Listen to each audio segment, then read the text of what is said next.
let's not run around this. We know what we want. We want Ruto out of power. I know people fear that, oh, you will be charged. There is nothing wrong, there's nothing illegal to say we want Ruto out of power.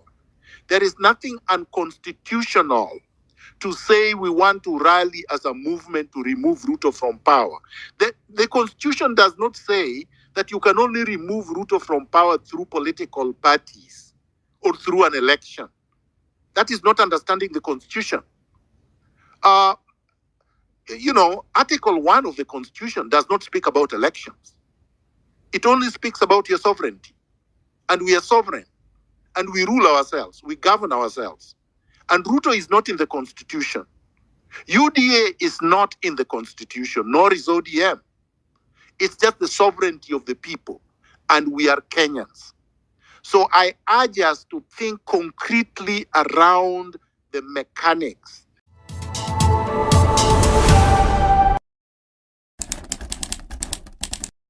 This is a protracted struggle, like all struggles. We have to understand that.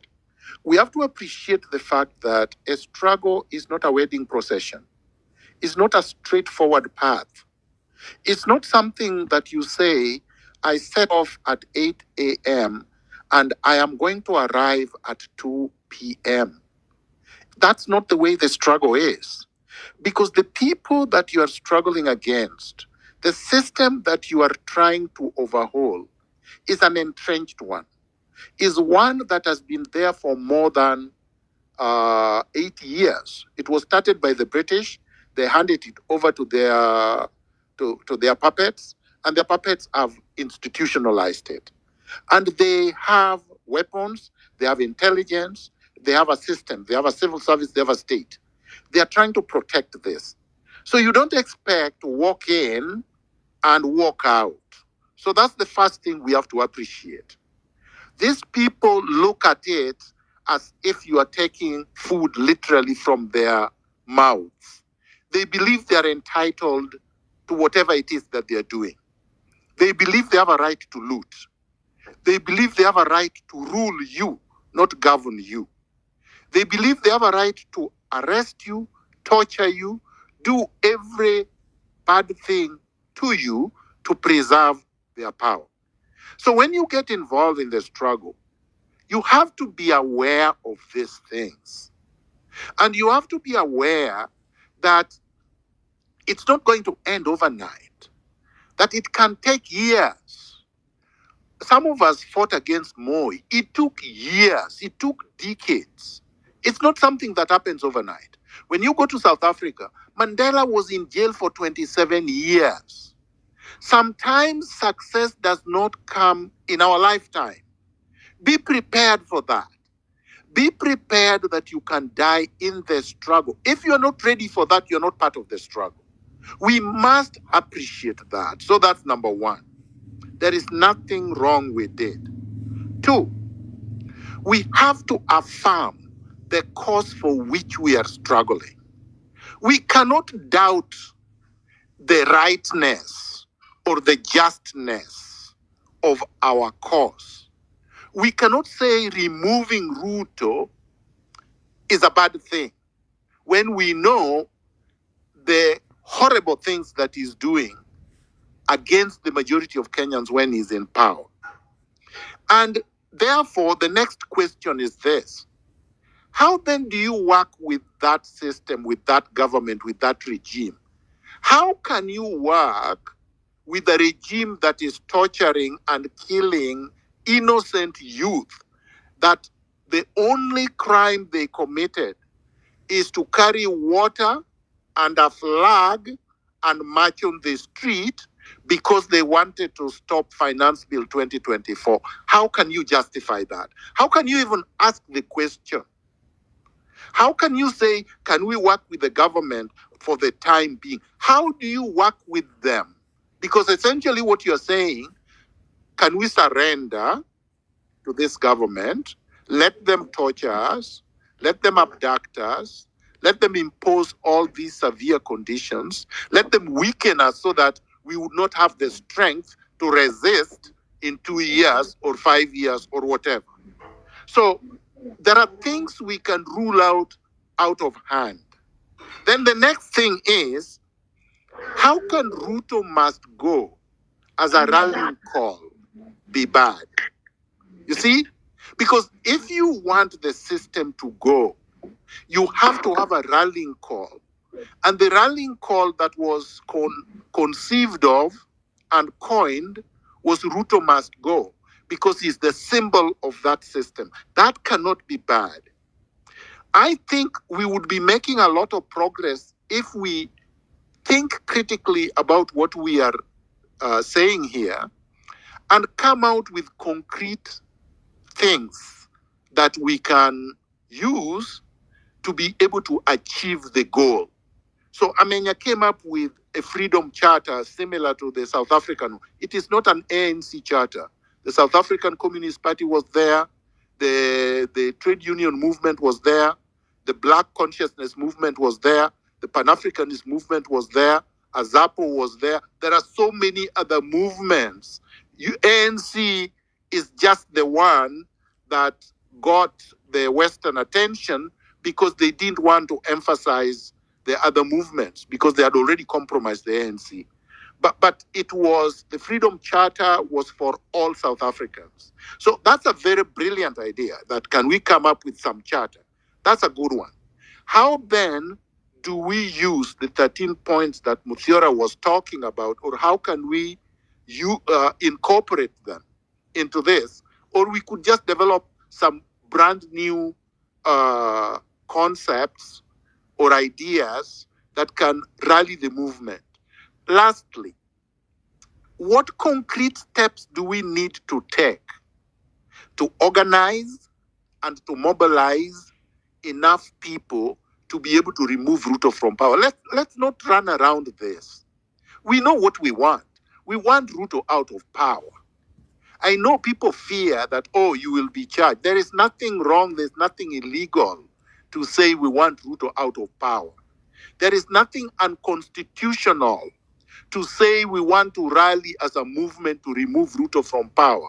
The Constitution does not say that you can only remove Ruto from power through political parties or through an election.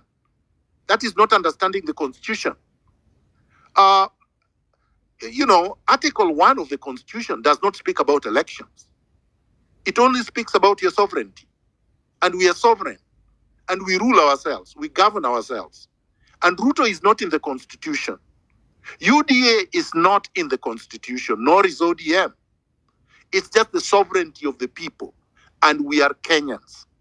So I urge us to think concretely around the mechanics. And if we have to come up with a team, let's come up with a team, this team to come up with concrete ideas so that we can move this thing forward, so that we are not just a talk shop. Thank you. Thank you so much, Dr. Muthiora, kindly share your 13-point agenda on the comment section so we can also amplify it. Because now we are talking action, we're not talking, what we should do. It's really already clear. And as, we see how we can marry it with the charter that Abenya is speaking about. Now, let's go to Charlie and then Lukman. 3 minutes each, and then Pauline. Charlie, Lukman, then Pauline.